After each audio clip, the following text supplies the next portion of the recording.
નગ્ન parade કરાવવામાં આવે છે, જુલુસ કાઢવામાં આવે છે.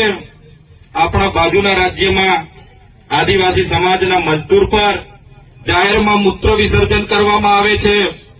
આજે આદિવાસી સમાજના મહિલા રાષ્ટ્રપતિ હોય, બંધારણીય વડા હોય, છતાં પણ એમને કોઈ જગ્યાએ પોતાના સંસદ ભવનના ઉદઘાટનમાં પણ એમને આદિવાસી હોવાના નાતે આમંત્રણ નથી મળતું. આ સત્ય હકીકત છે ને દુઃખની વાત છે આપણા માટે. આજે આપણો સમાજ સાંજે 2 ટકના રોટલાનું વિચારે છે કે કઈ રીતના 2 ટકના રોટલા કરીશું, કઈ રીતના બાળકોને ભણાવીશું. ખૂબ સરસ એક નાની દીકરીએ શિક્ષણની વાત કરી કે 10મા ધોરણ પછી બાળકો પર પ્રેશર નહીં હોવું જોઈએ, પણ ખરેખર આજે પણ આપણો સમાજ પોતાના દીકરાઓને દીકરીઓને ભણાવવા માટે ઝઝૂમી રહ્યો છે. શિક્ષકો નથી, શાળાઓ નથી, આંગણવાડીઓ નથી. એ આપણી વાસ્તવિકતા છે. છતાંય એક જવાબદાર નાગરિક તરીકે તમામ માતા બહેનોને, વડીલોને વિનંતી કરું છું કે આપણે બધા 2 રોટલી ઓછી ખાઈશું, પણ આપણા બાળકોને આપણે ભણાવવાનું છે, ભણાવવાનું છે ને ભણાવવાનું છે. શિક્ષણ એક એવી પણ અમે રાજકીય લોકો અહીં તમારા આમંત્રણને માન આપીને ઉપસ્થિત થયા છે. તમામ લોકો અમે એવું માનીએ છીએ પહેલા અમે આદિવાસી છે, પછી અમે કોઈ પાર્ટીના છે. જે લોકો આવું માને છે તે આજે તમારા આમંત્રણને માન આપીને તમારી વચ્ચે ઉપસ્થિત થયા છે. જે લોકો પાર્ટીને મહત્વ આપે છે તે લોકો અહીં ઉપસ્થિત થયા નથી. મિત્રો, આપણે એ પણ સ્વીકારવું પડશે કે આદિવાસી ઉમરગામથી અંબાજી સુધી ગુજરાતની આપણે જયારે વાત કરીએ છીએ, આટલો મોટો આપણો આદિવાસી સમાજ છે, આપણી 27 જેટલી બેઠકો છે, તો આ બેઠકો આપણી રિઝર્વેશન છે. અને તમે ને અમે સારી રીતે જાણીએ છીએ આ બેઠકો પર બીજા કોઈ વાણિયા, બામણ, પટેલ કે કોઈ ભરવાડ કે કોઈ મુસ્લિમ લડતા નથી.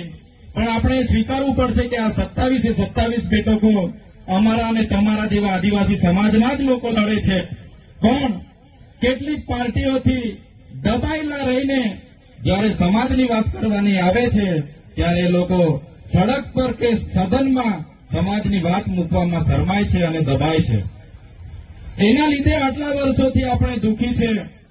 આજે આઝાદીનો અમૃતસર મનાવી રહ્યા છે, શ્રેષ્ઠ ભારતની વાત થાય છે, વિકસિત ભારતની સંકલ્પ યાત્રા ચાલે છે. પણ મિત્રો, તમે બધા, અમે બધા વાકેફ છે. આજે ગાંધીનગર હોય, અમદાવાદ હોય કે સુરત હોય, જે મજૂરી કરનાર હશે, ગટર સાફ કરનાર હશે, તે માત્ર ને માત્ર આપણો આદિવાસી ભાઈ અને બહેન હશે. આ હકીકત છે. ઘણા મિત્રો મને સારું લગાડવા તાળીઓ પાડી, પણ આ દુઃખની વાત છે. ખરેખર તમારે ને અમારે એ પણ શીખવું પડશે કે આપણે તાળી કામ વગાડવાની છે. બધી જ જગ્યાએ તાળી પાડવામાં આદિવાસી સમાજ માહેર છે, એટલે બીજા લોકો આવીને તાળીઓ પડાવીને જતા રહે છે. ગુજરાતમાં જો કુપોષણની વાત કરીએ, એ દાહોદ અને નર્મદા જિલ્લો સમગ્ર દેશમાં અને રાજ્યમાં સૌથી આગળ છે. વિકસિત જિલ્લાની વાત કરીએ તો આપણા બંને જિલ્લા આજે પણ અવિકસિત છે. અને સૌથી વધારે જો બજેટ આપણું આવતું હોય, એ બજેટ આપણું છે. મિત્રો, આપણા સાથી મિત્રોએ કીધું સબસે ઊંચી ગ્રામ સભા, પણ જે આપણે આજે ટેક્સ ભરીએ છે, એ ટેક્સ જ્યારે બજેટના નામે જ્યારે આપણે ત્યાં આવે છે, તો આ જ બજેટ કેટલાક લોકો પોતાના કાર્યાલયના પૈસા હોય એ રીતના બહારથી બધી એજન્સીઓ, એનજીઓ ઘણા આવીને આપણા આદિવાસી વિસ્તારનું બજેટ પણ એમાં સગે વગે કરે છે. તો મિત્રો, આજે આપણે ચિંતન શિબિરમાં ઉપસ્થિત થયા છે.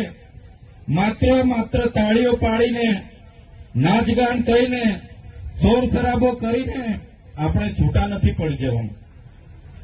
પણ આપણે વિચારવું પડશે આદિવાસી સમાજને સામાજિક રીતે કઈ રીતના આગળ લાવવાનો છે, આર્થિક રીતે ક્યાં આગળ લાવવાનું છે, રાજકીય રીતે પણ કઈ રીતના એક કરવાનું છે એ આપણે એ તરફ વિચારવું પડશે.